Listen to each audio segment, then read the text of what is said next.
We were just talking about how to do an overcast on just a single piece of fabric, and that's to keep the edges from unraveling. But some of the stitches have this stitching line that you can actually use as an overcast and a seam, kind of like a serger all in one. The only thing a serger does extra is that it's going to cut the edge as well, and sew faster. But that's a whole nother group of videos. So we can pick a stitch, number 7. It will recommend that we use foot J. J is that foot that only has one toe and then has this little pin. We're going to guide the raw edge of the fabric right next to this little pin in here, and that will keep everything nicely aligned. Or we could tell the machine that we're actually using a stretchy fabric. We can come down here for a stretch, maybe medium, and then an overcast and seam stitch. And so D and then 3, overcast and seam.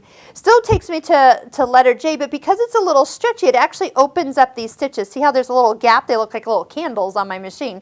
Where if I was just working with a woven fabric, that is not a gap. It's actually nice and close together. So see the difference? This is why you should really get used to using the Sewing Advisor and let the machine know what fabric you're using, and then it'll pick the right technique and the right settings for what we're doing. So I'm going to just take real quick and take this piece of fabric. I'm just going to cut like a little neckline in it, kind of cutting like a big piece of pie out of it.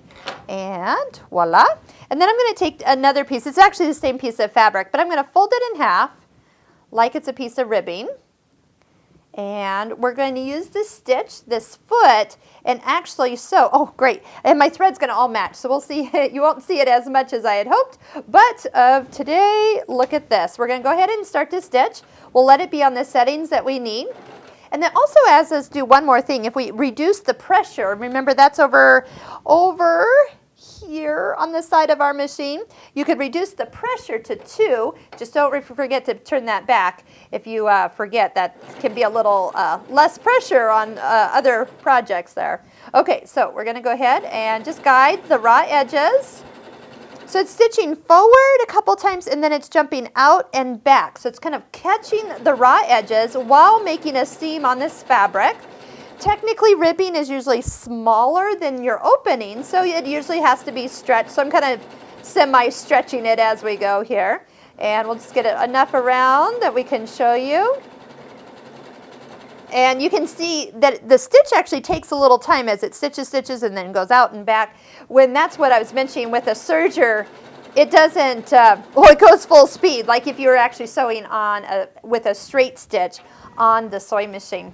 So here we go. We're lifting up the foot. Remember, everything's still attached to the last little pin here, so slide it out the back, and let's take a look. So we have a very nicely contained seam, plus that's going to have the stretch and give if you're working with knit fabric. So without really changing a lot of things, just telling the machine what fabric you're working on, what technique you want to do, and then if you want to go ahead and adjust that pressure, if it tells you to, why not? Actually, it tells you right there. Might as well kind of get everything all set up perfect for what you're working on.